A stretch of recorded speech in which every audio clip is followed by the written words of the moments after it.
Chers amis, le sort de notre pays, le sort de la France et de son peuple se joue aussi bien à travers les élections législatives des 11 et 18 juin prochains qu'il se jouait à l'élection présidentielle.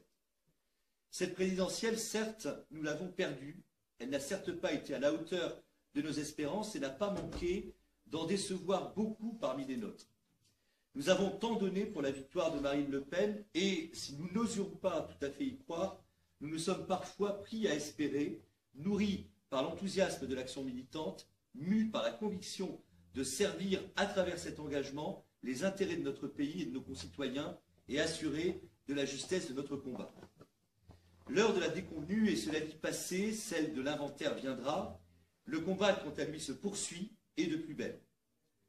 Tel fut le sens des mots prononcés par Marine au soir du second tour, comme du geste plus personnel qu'elle m'a, ce soir-là, adressé. Nous ne céderons pas longtemps à la déception, nous remontons en selle, prêts à livrer de nouvelles batailles jusqu'à la victoire finale. D'autant que la défaite à cette présidentielle est bien sûr à nuancer. Parvenue au second tour, dans un contexte où l'ensemble des forces du système se liguaient et se déchaînaient contre elle, un système servant à longueur d'antenne la soupe à son adversaire, un système prêt à toutes les pressions et à toutes les manipulations. On se souvient par exemple de l'effarante instrumentalisation d'un propos sur le Veldiv, alors que Marine n'exprimait rien d'autre que la position de tous ceux qui sont attachés à l'histoire et à l'honneur de notre pays. Notre candidate n'en a pas moins recueilli près de 11 millions de suffrages, 34% des voix, soit près de 2 fois plus qu'en 2012. Plus encore, cette présidentielle a été le théâtre de la grande recomposition des forces politiques de notre pays, révélant comme jamais la justesse de nos positionnements et validant une stratégie à l'œuvre depuis 2011.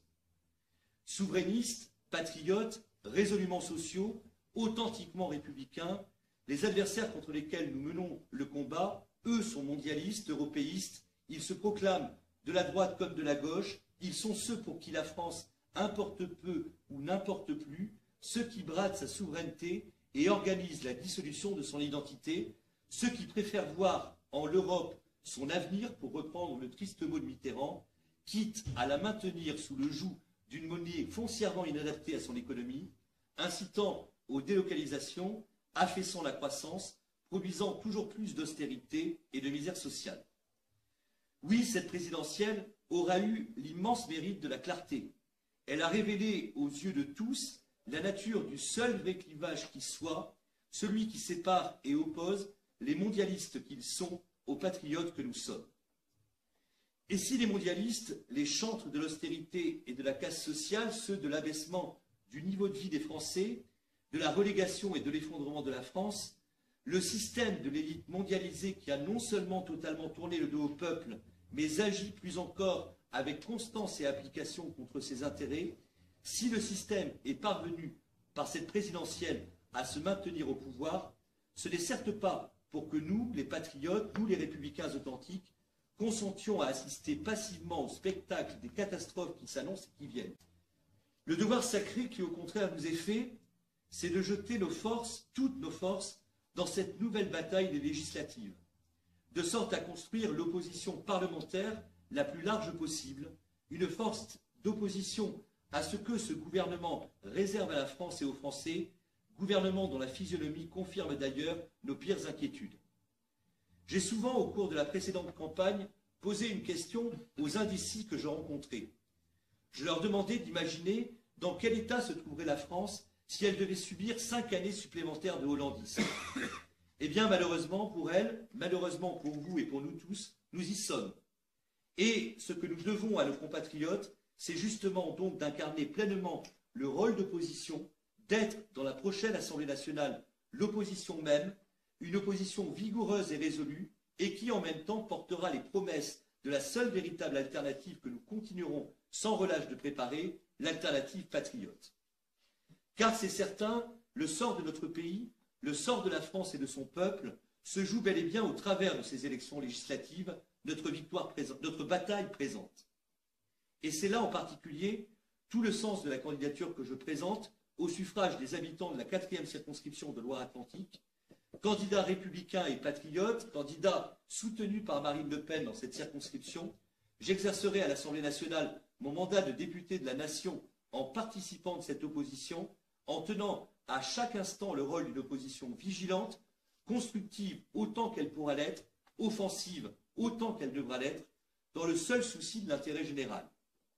Cela exigera, contre les réformes qui s'annoncent, de revendiquer l'impératif de justice sociale, de sauvegarder les protections que la nation doit aux Français, et tout particulièrement aux plus exposés et fragiles d'entre eux, et se nourrira de l'idéal d'une république refondée sur ses principes fondateurs, liberté, égalité, fraternité et laïcité. Mais de quoi Macron est-il le nom? Si je puis paraphraser le titre d'un livre publié par Alain Badiou au lendemain de la victoire de Nicolas Sarkozy, c'est d'abord le nom d'une gigantesque escroquerie, du fait du discrédit total pesant sur les deux forces politiques qui jusque-là se partageaient alternativement le pouvoir, discrédit qui menaçait d'enrayer la machine de la fausse alternance, un coup la gauche, un coup la droite, laquelle avait tout autant de fois dupé les Français. Le système, pour se survivre et se maintenir, a commis une géniale invention. En Marche, ou la synthèse parfaite des vieux partis pourtant si profondément discrédités, sous habillage marketing de la fausse nouveauté. En Marche, pour le grand recyclage de ces partis de gouvernement qui ont conduit la France dans la situation qu'elle connaît aujourd'hui et dont les Français, naturellement, ne voulaient plus. Vous ne vouliez plus du PS, vous ne vouliez plus de l'UMP, eh bien, vous allez avoir les deux pour le prix d'un seul et en reprendre pour 5 ans. Qu'on regarde le gouvernement Macron, le gouvernement nommé par ce pur produit du hollandisme, par cette créature de François Hollande, auquel il doit d'avoir été remarqué, d'avoir été nommé secrétaire général adjoint de l'Élysée, puis à Bercy, comme on sait. À la tête de ce gouvernement, l'ancien maire UMP-LR du Havre, Édouard Philippe. Voilà, au sommet de l'exécutif, accompli la synthèse du MPS. Pour donner corps à cette synthèse du pareil et du même, tout en soignant le packaging, ce qu'il fallait de personnalités issues, comme on dit, de la société civile, tantôt de la droite, tantôt de la gauche. Quelques vieux routards de la vie politique française qu'il fallait bien récompenser pour la précocité de leurs allégeances, comme François Bayrou ou Gérard Collomb, et beaucoup d'héritiers directs des vieux partis du système. Le dénominateur commun à l'ensemble de cette fine équipe qu'est le gouvernement de la France, une même soumission au dogme de l'euromondialisme, un même reniement de tout ce qui est national et républicain.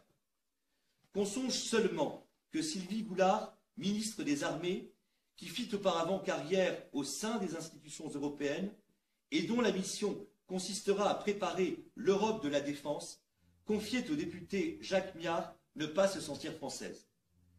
Ou que Marlène Schiappa, secrétaire d'État à l'égalité des femmes et des hommes, s'est affichée comme adversaire résolu de la laïcité jusqu'à s'opposer à la loi de 2004 interdisant le port des signes religieux ostensibles à l'école. Déterminer ce dont Macron est le nom et dont le gouvernement Philippe procure l'amer avant-goût permet de saisir les sujets précis relativement auxquels l'opposition parlementaire la plus large possible que nous entendons constituer devra mener le combat. Et comprenons bien à ce propos que dans la configuration actuelle, le gouvernement entretient délibérément le flou, de sorte à ne pas hypothéquer ses chances aux législatives. Il est néanmoins possible de saisir ce qui se profile, et cela convainc d'autant plus qu'il appartient aux patriotes d'incarner l'opposition dans la prochaine Assemblée nationale. Ce qui se profile, c'est notamment une loi sur la moralisation de la vie publique, qui doit être portée par François Bayrou. L'objectif affiché est d'améliorer la transparence de la vie publique. Si le texte de cette loi n'est pas pour l'instant connu, ont été cependant rendues publiques des recommandations qui ont été adressées au garde des Sceaux. Et elles suscitent des inquiétudes légitimes, concernant notamment le financement de la vie politique. Les partis, d'après ce que l'on sait, d'après ces recommandations, ne pourraient plus prêter à leurs propres candidats. Il y aurait donc interdiction des micro-partis. Et comme il est peu certain que la loi oblige par ailleurs les banques à prêter aux partis politiques, le risque est très grand que les partis soient soumis au bon vouloir des banques. On sait ce qu'il en est pour le Front National. Nous avons parfois toutes les peines du monde à ouvrir, ne serait-ce que des comptes de campagne.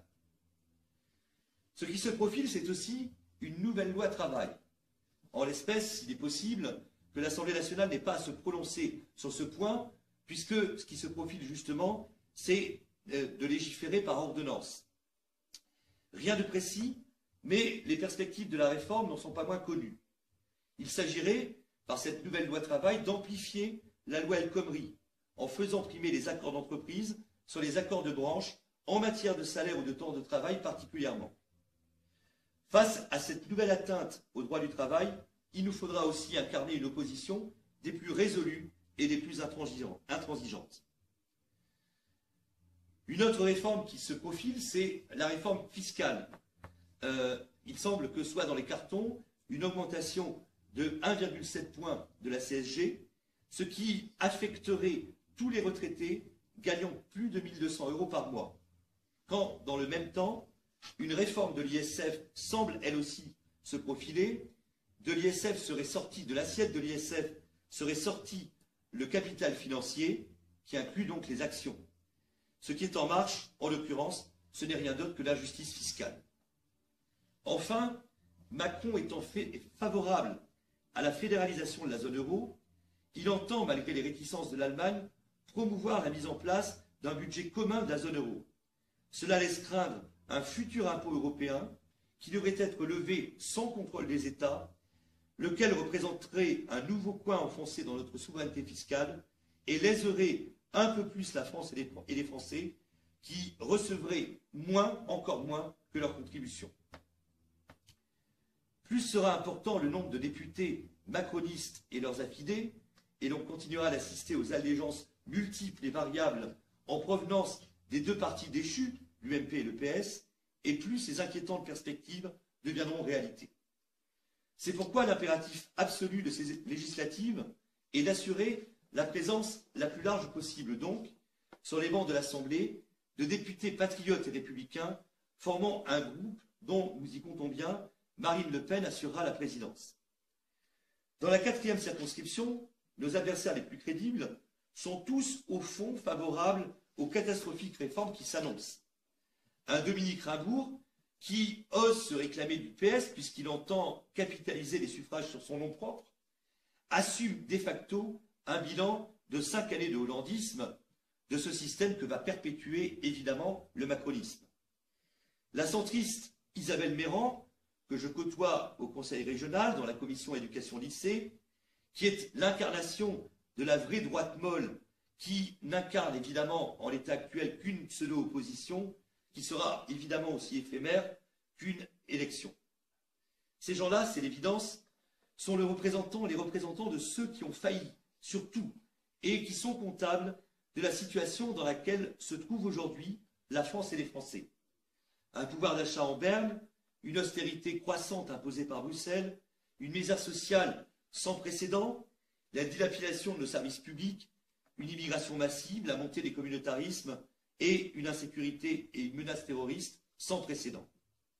La seule véritable opposition, c'est donc la candidature qui est la mienne, avec mon suppléant, je crois qu'on dit remplaçant maintenant selon les derniers textes, Jacques Marnet.